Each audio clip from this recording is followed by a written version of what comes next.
मंत्रमूलं गुरुर्वाक्यं मोक्षमूलं गुरुकृपा वर्णानामर्थसङ्घानां रसानां छन्दसामपि मङ्गलानां च कर्तारौ वन्दे वाणी विनायकौ वन्दे बोधमयं नित्यं गुरुं शङ्कररूपिणं यमाश्रितो हि वक्रोऽपि चन्द्रः सर्वत्र वन्द्यते शारदा शारदाम्भोज वदना वदनाम्बर सर्वदा सर्वदास्माकं सन्निधिं कुर्यात् काली काली महाकाली कालिके परमेश्वरी सर्वानंदकरी देवी नारायणी नमोस्तुते राधा भक्तिर्हरिर्ज्ञानं ताभ्यां या च समन्विता तां श्रीं भागवतीं गाथां वन्दे युगलरूपिणीं जय जय श्री राधारमण जय जय नवल किशोर जय गोपी चितचोर प्रभु जय जय माखन चोर भक्ति भक्त भगवंत गुरु चतुर नाम बपुए तिनके पद बंदन किए नासत विघ्न अनेक धन धन भोलेनाथ तुम्हारे कौड़ी नहीं खजाने में तीनों लोक बसाए बस्ती में आप बसे वीराने में सच्चिदानंद रूपाय विश्वोत्पत्त्यादि हेतवे तापत्रय विनाशाय श्री कृष्णाय वयं नमः। बोलिए सच्चिदानंद भगवान की जय, कृष्ण कन्हैया लाल की जय, श्रीमद् भागवत महापुराण की जय, उमापति शंकर भगवान की जय, पराम्बा भगवती मैया की जय, समस्त इष्ट देवताओं की जय, ग्राम देवताओं की जय, माता पितृ गुरु चरण कमलों की जय, भक्त और उनके भगवान की जय। प्रहलाद को उसने अग्नि में डाला, प्रहलाद को उसने अग्नि में डाला, प्रभु की कृपा हुई बच गई जान, प्रभु की कृपा हुई बच गई जान, प्रभु की कृपा हुई बच गई जान, प्रभु की कृपा हुई बच गई जान।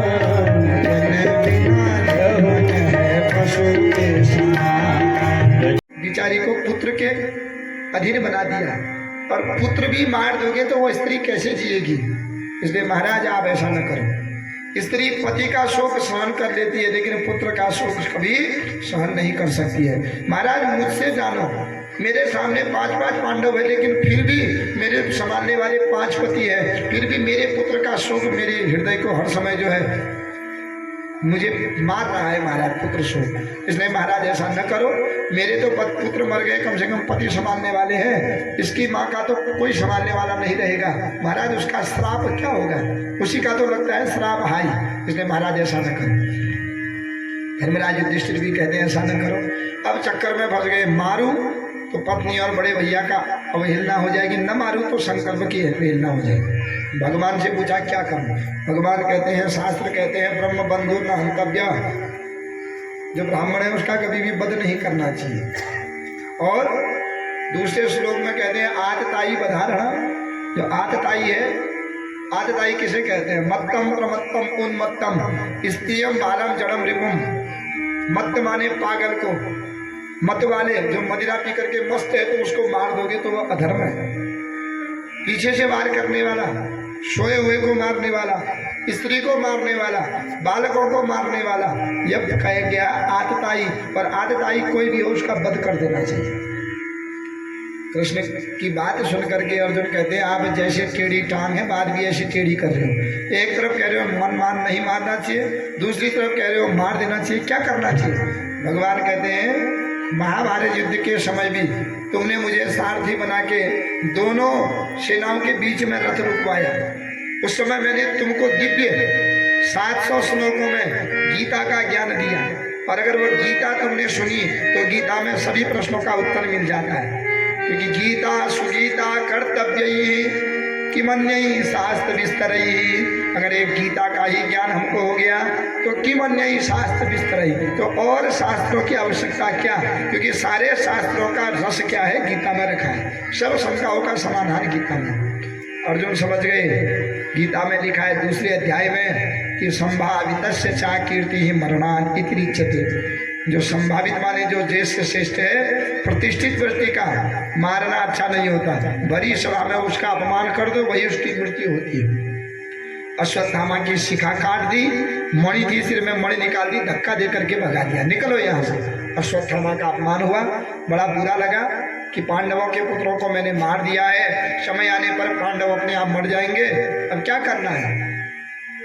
अर्जुन की जो बहू है उत्तरा, उसका पति अभिमन्यु मर गया है, वो गर्भवती है, इसके गर्भ को नष्ट कर दूंगा तो पूरा जो है कुंती का वंश ही नष्ट हो जाएगा, पांडवों का वंश ही नष्ट हो जाएगा। तो उसने ब्रह्मास्त्र छोड़ दिया, वो गर्भवती उत्तरा के गर्भ को नष्ट करने लगा और उत्तरा को बड़ी पीड़ा होने लगी। तो वो रोते रोते आई, देखो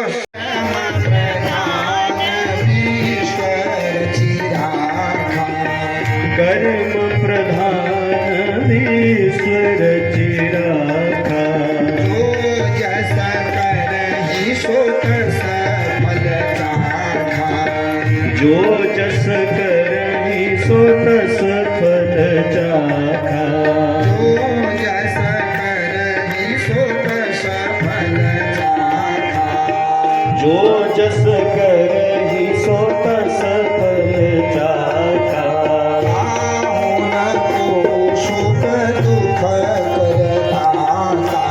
काहू न को सुख दुख करदाता, काहू न को सुख दुख करदाता, काहू न को सुख दुख करदाता।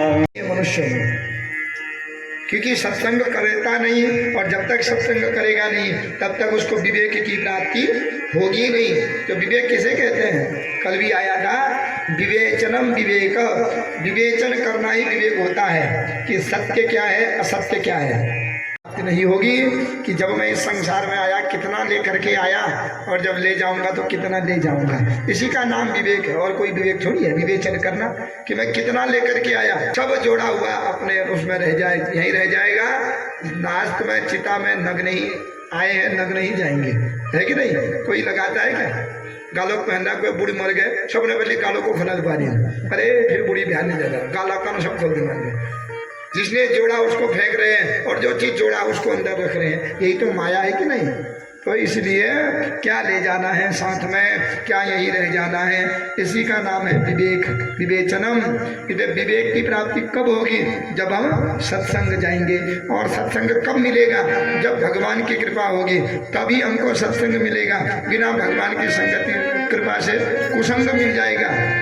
कुसंग हर घर में, हर गली में, हर आदमी में, सब जगह सत्संग कुसंग मिल जाएगा, लेकिन सत्संग जहाँ तहाँ नहीं मिलता है, बड़ा दुर्लभ होता है। ऐसा दुर्लभ सत्संग अगर 1 मिनट का भी मिल गया, तुलसीदास जी कहते हैं उसका भाग्योदय हो जाता है। किसका,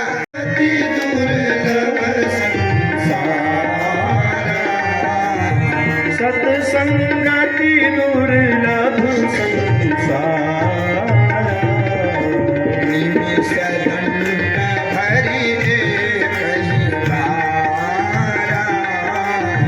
निमिष दंड धरिए करी बारा।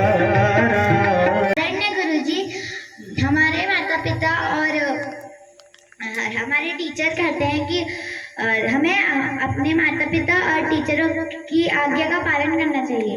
अगर हम उनकी आज्ञा का पालन करें, उससे कुछ होगा कि अगर हम उनका आज्ञा का पालन नहीं करें हमें पाप लगेगा। हाँ लगेगा, क्योंकि शास्त्र कहते हैं गुरु और आज्ञा बलियसी, माता पिता सबसे हितैषी संसार में होते हैं, माता पिता और गुरु। जितना हित माता पिता और गुरु चाहते हैं संसार में, उतना हित कोई चाह ही नहीं सकता।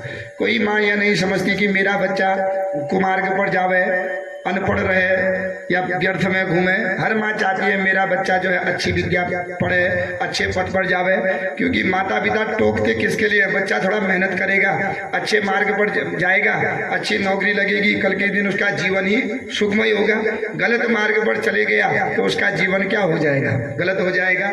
और कहते हैं गुरु बिना भवनिधि तरही न तो कोई, बिना गुरु के भवसागर से पार नहीं हो सकता है। गुरु माने हमारे शिक्षक जो स्वयं दुख भोग करके हमको सुख देते हैं, हमारे लिए मेहनत करते हैं। गुरु का शिष्य अगर अच्छे पद पर चला गया तो गुरु की भी पूजा होती है उसमें।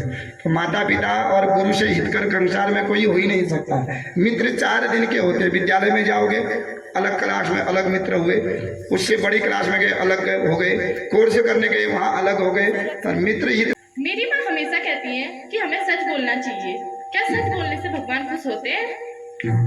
नहीं, असत्य समपातक पुंजा। रामायण में तुलसीदास जी कहते हैं कि असत्य के समान संसार में कोई पाप नहीं है, नहीं असत्य समपातक पुंजा। आज हमने एक झूठ बोल दिया, उस झूठ को छिपाने के लिए कल को 2 बोलने पड़ेंगे, परसों 3 बोलने पड़ेंगे। धीरे धीरे बोलते बोलते क्या होगा? एक दिन हमारा जीवन ऐसा होगा कि पूरा असत्यमय हो गया। पूरा झूठ बोलेंगे तो झूठ बोलने से पाप लगता है संसार में, अधर्म हुआ झूठ बोलना भी।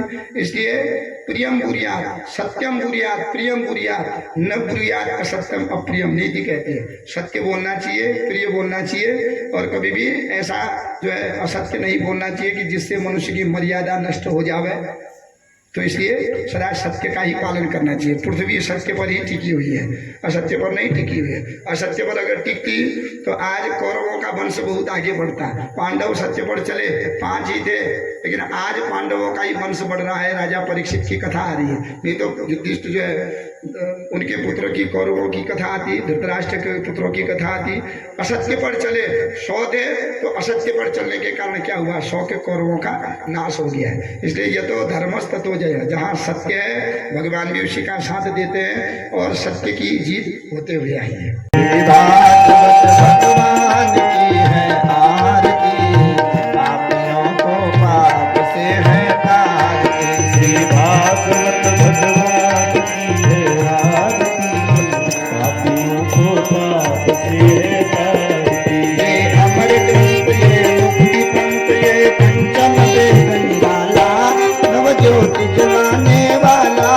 ये अमर ग्रंथ, ये मुक्ति पंथ, ये पंचम वेद निराला, नव ज्योति जलाने वाला। हरि नाम यही, हरि धाम यही, हरि नाम यही, हरि धाम यही, हरि नाम यही, हरि धाम यही। जग के मंगल की आरती, पापियों को पाप से है तारती।